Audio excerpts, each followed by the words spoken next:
അശാസ്ത്രീയ ചിന്തകൾ പ്രചരിപ്പിക്കുന്നവർ സമൂഹത്തിന് ദ്രോഹം ചെയ്യുമെന്ന് മുഖ്യമന്ത്രി പിണറായി വിജയൻ. അട്ടപ്പാടിയിൽ 4 മാസം പ്രായമുള്ള കുഞ്ഞിനെ ആശുപത്രിയിൽ നിന്നും തട്ടിക്കൊണ്ടുപോകാൻ ശ്രമം. നമസ്കാരം. ഈ മണിക്കൂറിലെ ഏറ്റവും പ്രധാനപ്പെട്ട 10 വാർത്തകളുമായി ജനയുഗം ഓൺലൈൻ മോജോ ന്യൂസിലേക്ക് സ്വാഗതം.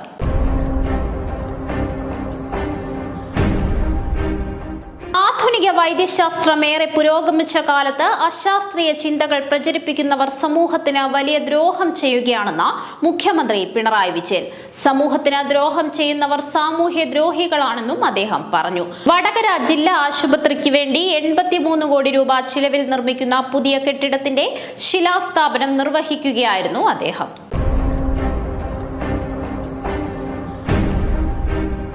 അട്ടപ്പാടിയിൽ 4 മാസം പ്രായമുള്ള കുഞ്ഞിനെ ആശുപത്രിയിൽ നിന്നും തട്ടിക്കൊണ്ടുപോകാൻ ശ്രമം. അട്ടപ്പാടി മേലെമുള്ള സ്വദേശിനിയായ സംഗീതയുടെ പെൺകുഞ്ഞിനെയാണ് ശനിയാഴ്ച ഉച്ചയോടെ ആശുപത്രിയിൽ ഉണ്ടായിരുന്ന മറ്റൊരു യുവതി തട്ടിക്കൊണ്ടുപോകാൻ ശ്രമിച്ചത്. സംഭവവുമായി ബന്ധപ്പെട്ട കോയമ്പത്തൂർ സ്വദേശിനിയായ നിമ്മിയെ പോലീസ് കസ്റ്റഡിയിലെടുത്തു. നിമ്മിയ്ക്ക് കൃത്യം നടത്താൻ പുറത്തുനിന്നും ആരുടെയെങ്കിലും സഹായം ലഭിച്ചിരുന്നോ എന്നും സംഭവത്തിന് പിന്നിൽ ഏതെങ്കിലും സംഘം പ്രവർത്തിച്ചിരുന്നോ എന്നും പോലീസ് അന്വേഷിച്ചു വരികയാണ്.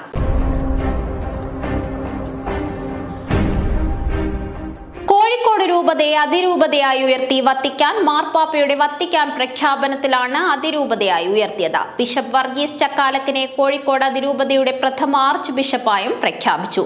ബിഷപ്പ് ഹൌസിൽ വെച്ച Thalassery bishop Joseph Pamplany Francis മാർപ്പാപ്പയുടെ പ്രഖ്യാപനം വായിച്ചു. സ്ഥാപിച്ച 102 വർഷമാവുമ്പോഴാണ് കോഴിക്കോട് രൂപതയെ അതിരൂപതയായി ഉയർത്തുന്നത്.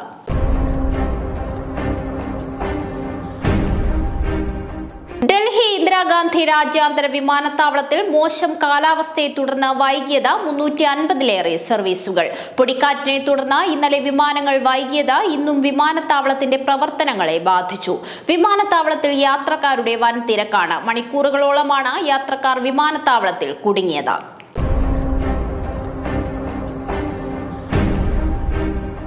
ബീഹാറിൽ 3 ദിവസത്തിനിടെ മിന്നലേറ്റ് മരിച്ചവരുടെ എണ്ണം 80ആയി. കഴിഞ്ഞ 2 ദിവസത്തിനുള്ളിലുണ്ടായ ഇടിമിന്നലിൽ 66 പേരാണ് മരിച്ചത്.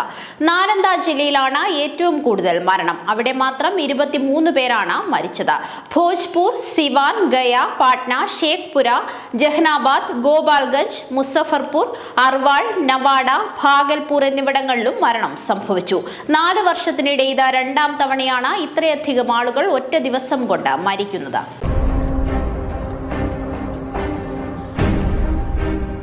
ചീഫ് സെക്രട്ടറിയുടെ ഹിയറിംഗ് റെക്കോർഡ് ചെയ്യാനും ലൈവ് സ്ട്രീം നടത്താനും സാധിക്കില്ലെന്ന എൻ പ്രശാന്ത് IAS മറുപടി. അച്ചടക്ക നടപടിയുടെ ഭാഗമായുള്ള ഹിയറിംഗ് രഹസ്യ സ്വഭാവമുള്ളതാണെന്ന് ചീഫ് സെക്രട്ടറി അയച്ച കത്തിൽ വ്യക്തമാക്കി. ബുധനാഴ്ച വൈകിട്ട് 4:30ക്കാണ് ഹിയറിംഗ്. മേലുദ്യോഗസ്ഥനെ സമൂഹ മാധ്യമങ്ങളിൽ അധിക്ഷേപിച്ചതിന് സസ്പെൻഷനിൽ തുടരുകയാണ് പ്രശാന്ത്. മുഖ്യമന്ത്രി ഇടപെട്ടായിരുന്നു പ്രശാന്തിന് പറയാനുള്ളത് കേൾക്കാൻ ചീഫ് സെക്രട്ടറിയോട് നിർദ്ദേശിച്ചത്. അതിനിടെയാണ് നടപടികൾ ലൈവ് സ്ട്രീം വേണമെന്ന അസാധാരണ ആവശ്യം പ്രശാന്ത് മുന്നോട്ട് വെച്ചത്. ഉപാധികൾ തള്ളിയ സാഹചര്യത്തിൽ ഇനി പ്രശാന്ത് ഹിയറിംഗിന് എത്തുമോ എന്ന് വ്യക്തമല്ല.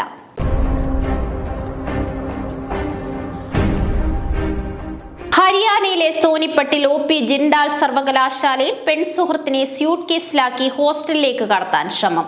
ബോയ്സ് ഹോസ്റ്റലിലെ സുരക്ഷാ വിഭാഗം നടത്തിയ പരിശോധനയിലാണ് പെൺകുട്ടിയെ കണ്ടെത്തിയത്. സ്യൂട്ട് കേസ് ഉരുട്ടിക്കൊണ്ടുവരുന്നതിനിടയിൽ ഹമ്പിൽ തട്ടിയപ്പോൾ പെൺകുട്ടി കരഞ്ഞതോടെയാണ് പദ്ധതി പാളിയത്.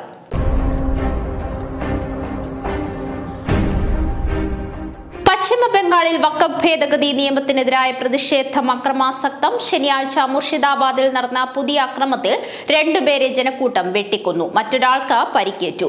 ഇതുവരെ 110-ലധികം പേരെ അറസ്റ്റ് ചെയ്തിട്ടുണ്ട്. വിവിധ സ്ഥലങ്ങളിൽ പോലീസ് റെയ്ഡുകൾ തുടരുകയാണ്.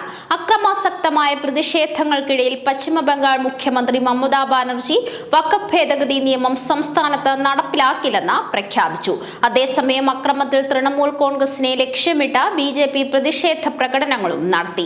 ഇന്ന് ജാഫ്രാബാദ് ഗ്രാമത്തിൽ അക്രമാസക്തരായ ജനക്കൂട്ടം അച്ഛനെയും മകനെയുമാണ് വെട്ടിക്കൊലപ്പെടുത്തിയത്.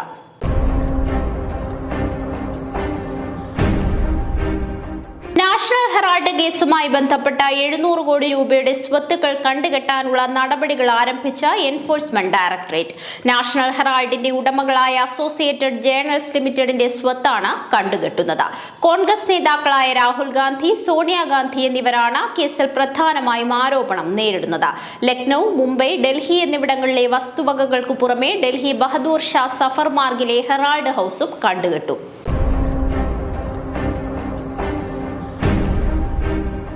ലോകത്തിലെ ഏറ്റവും ഉയരം കൂടിയ പാലം ചൈനയിൽ ഒരുങ്ങുന്നു. ഹുവജിയാങ് ഗ്രാൻഡ് കാനിയൻ ബ്രിഡ്ജ് എന്ന് പേര് നൽകിയിരിക്കുന്ന പാലം ജൂൺ മാസത്തിലാകും പൊതുജനങ്ങൾക്ക് തുറന്നു നൽകുക. ഗുയിസു പ്രവിശ്യയിലെ 2 പ്രദേശങ്ങൾ തമ്മിൽ ബന്ധിപ്പിക്കുന്ന പാലത്തിന്റെ നിർമ്മാണം പൂർത്തിയായി വരികയാണ്. ഷ്യാന്തിയാൻ പുക്സി എക്സ്പ്രസ് ഹൈവേയുടെ ഭാഗമായാണ് ഈ പാലം. പാലത്തിന്റെ നിർമ്മാണം പൂർത്തിയായാൽ 1 മണിക്കൂർ വരുന്ന യാത്രയുടെ ദൈർഘ്യം ഏതാനും മിനിറ്റുകളായി ചുരുക്കാം.